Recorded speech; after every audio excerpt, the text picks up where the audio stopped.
जब लोग ब्लॉगिंग और एफिलिएट मार्केटिंग स्टार्ट करते हैं तो उनकी सबसे बड़ी प्रॉब्लम होती है कि अपने ब्लॉग और एफिलिएट वेबसाइट के लिए निश कैसे चूज करें। ज़्यादातर लोगों के फेल होने का रीज़न भी यही है कि वो निश गलत चूज कर लेते हैं। तो कैसे करें चूज निश को जो आपको मंथ्स आफ्टर मंथ्स प्रॉफिट देता रहे। लेकिन उससे पहले समझते हैं कि निश होता क्या है। हाय, मेरा नाम है प्रीतम नगराले। आपका स्वागत है मेरे चैनल प्रीतम नगराले पर, जहां पर आपको डिजिटल मार्केटिंग से रिलेटेड बहुत ही यूजफुल इंफॉर्मेशन देखने को मिलती है। अगर आप इस चैनल पर नए हैं तो इस चैनल को अभी सब्सक्राइब कर लीजिए, क्योंकि इस चैनल की फ्री इंफॉर्मेशन भी प्रीमियम इंफॉर्मेशन से कहीं ज़्यादा अच्छी होती है। मैं जब 12th में था तब मेरे पेरेंट्स मुझे बस एक ही बात कहते थे कि तुझे इस साल अच्छे से पढ़ाई करना है, अच्छा स्कोर करना है और इंजीनियरिंग या मेडिकल में जाना है। उस समय मेरा कोई दूसरा और इंटरेस्ट था नहीं, इसलिए पेरेंट्स का सुन लिया और नागपुर के एक फेमस कॉलेज में केमिकल इंजीनियरिंग में एडमिशन ले लिया। लेकिन एक वीक लेक्चर्स और प्रैक्टिकल्स अटेंड करने के बाद मुझे समझ में आया कि केमिकल इंजीनियरिंग से बोरिंग करियर मेरे लिए और कोई नहीं हो सकता। लेकिन अब क्या, 4 साल तो इसमें निकालना ही पड़ेगा। इंजीनियरिंग करने के बाद जॉब नहीं मिला, कंप्यूटर्स और इंटरनेट की दुनिया में कदम रखा और तब समझ में आया कि पीसी में काम करने में मैं कितना एंजॉय करता हूँ। जॉब्स में करियर की अगर बात करूँ तो मोटे मोटे ये करियर मिलते हैं, जैसे कि engineering, medicine, arts, commerce, accountancy, law, hotel management etcetera. मेरे पेरेंट्स मुझे इंजीनियरिंग या मेडिकल में भेजना चाहते थे, क्योंकि बाकी करियर्स के मुकाबले इंजीनियरिंग और मेडिकल में ज़्यादा पैसा है। मेरे जैसे बहुत से लोगों के साथ ऐसा ही होता होगा कि उनके पेरेंट्स उनको हाई सैलरी वाले करियर में पुश करना चाहते हैं। तो बस जैसे जॉब में होता है वैसे ही ब्लॉगिंग करते समय होता है। जो इतने सारे करियर्स हैं वो एक तरह से निश है। ब्लॉगिंग स्टार्ट करते समय आपको डिसाइड करना होता है कि किस निश पर काम करें, मतलब कि किस टॉपिक पर ब्लॉग बनाएं। जब लोग ब्लॉगिंग और एफिलिएट मार्केटिंग स्टार्ट करते हैं तो यहाँ वहाँ से पढ़कर या यूट्यूब के वीडियोस देखकर किसी भी निश में अपनी साइट बना लेते हैं। और प्रॉब्लम ये आता है कि उनको इस साइट पर काम करना बोरिंग लगने लगता है। ऐसे तैसे जोश में आकर 2-4 पोस्ट लिख दिए, 10-15 लिख दिए, 1 महीना हो गया, 2 महीना हो गया, 4 महीने हो गए, ना इंटरेस्ट आ रहा है ना रिजल्ट।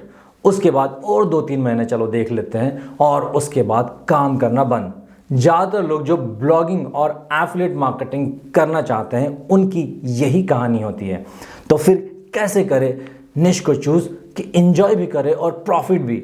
बहुत सारे निशेस हैं जिस पर आप काम कर सकते हो, जैसे कि technology, fashion, health, finance, shopping, money, marketing, fitness, politics, business, sports, jobs, motivation, career, entertainment, mobiles, investment, food, games, personal development, relationships, travel, electronics, crypto currency, beauty और भी कई सारे निशेस हैं।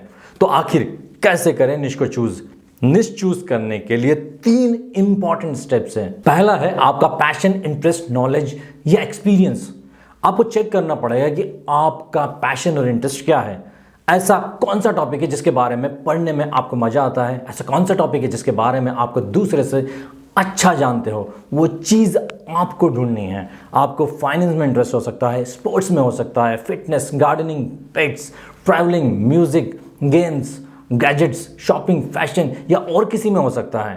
पैशन या इंटरेस्ट इसलिए क्योंकि आपको लाइफ लॉन्ग अपने निश में डील करना पड़ेगा। आपको पढ़ना पड़ेगा, रिसर्च करना पड़ेगा, लिखना पड़ेगा। अगर आप अपने निश को एंजॉय नहीं कर पाओगे तो बहुत साल तक इसमें टिके रहना मुश्किल है। जैसे मैं मनी कनेक्शन पर पर्सनल फाइनेंस से रिलेटेड कंटेंट डालता हूँ, 8-9 साल से कंटिन्यूसली डाल रहा हूँ।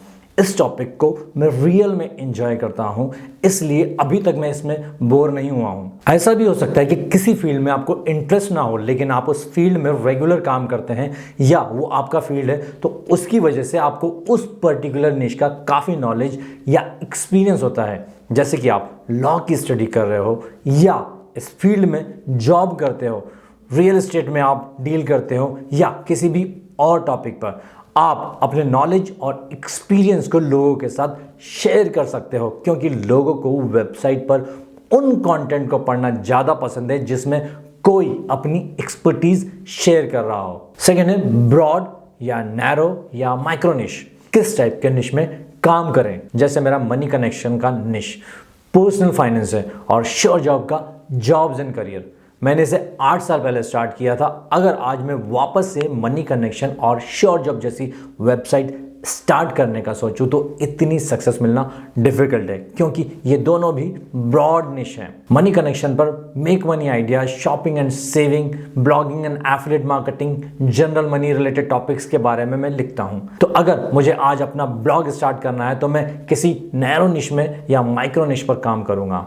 जैसे कि अगर मैं मनी कनेक्शन की बात करूं तो काफ़ी सारे नैरो निशेस का ऑप्शंस हैं, जैसे कि मेक मनी आइडियाज़ पर ब्लॉग स्टार्ट करूंगा मैं, या फिर मनी सेविंग आइडियाज़ पर, या सिर्फ एफिलिएट मार्केटिंग पे। या अगर मैं माइक्रो निश की बात करूं तो और मैं डीप जा सकता हूं, जैसे कि मेक मनी आइडियाज़ में ऑनलाइन सर्वेज या ट्रांसक्रिप्शन, जो कि बहुत ही ल्यूक्रेटिव निश है।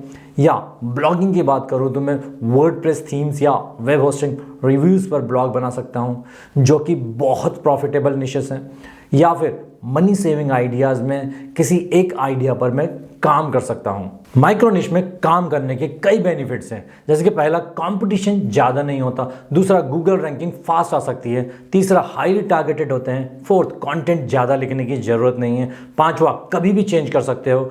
बहुत से लोगों का मिसकंसेप्शन है कि ब्रॉड निश बहुत ज़्यादा प्रॉफिटेबल होते हैं माइक्रो निश के कंपैरिजन में, लेकिन अक्सर ऐसा नहीं होता है। किसी भी वेबसाइट पर 90% ट्रैफिक सिर्फ 10% या उससे भी बहुत कम पोस्ट पर आता है, और बाकी 90% से ज़्यादा पोस्ट पर 10% ट्रैफिक आता है। जैसे कि अगर आप मनी कनेक्शन को एनालाइज करेंगे तो सिर्फ 30 से 40 पोस्ट पर ही मैक्सिमम ट्रैफिक आता है। अगर आप इन पोस्ट को लेकर एक अलग वेबसाइट बनाएं तो ये माइक्रो निश वेबसाइट बन सकती है, लेकिन ट्रैफिक और इनकम पोटेंशियल उतना ही। So try to work on a micro niche website. उस पर अच्छा हाई क्वालिटी कंटेंट क्रिएट करो, अच्छा एसईओ करो, सक्सेस फास्ट करोगे। आप कैसे मालूम करोगे कि कोई भी निश कितना प्रॉफिटेबल है? इस बात का पता आप इन 6 तरीकों से कर सकते हैं। पहला, ट्रांजैक्शनल एक्टिविटी कैसी है उस निश में, मतलब कि लोग इस निश में परचेस करते हैं क्या। दूसरा, कितने एफिलिएट प्रोग्राम्स है प्रमोट करने के लिए। तीसरा, क्या ये निश किसी की कोई प्रॉब्लम सॉल्व करता है क्या। फोर्थ, कितना मंथली सर्चेस है गूगल में इसकी। फिफ्थ, सोशल एंगेजमेंट कैसी है इस निश की। सिक्स, कंपटीशन कितना है, थोड़ा कंपटीशन जरूरी है। ये कुछ एग्जांपल्स है प्रॉफिटेबल निश के, जैसे कि gardening equipment, dog food, pregnancy supplements, car accessories, web hosting reviews. इस वीडियो को देखने के बाद क्या आप अपना निश डिसाइड कर सकते हैं? कमेंट के थ्रू जरूर बताइएगा। अगर आपको ये वीडियो पसंद आया तो इस वीडियो को लाइक करिएगा और अपने दोस्तों के साथ जरूर शेयर करिएगा।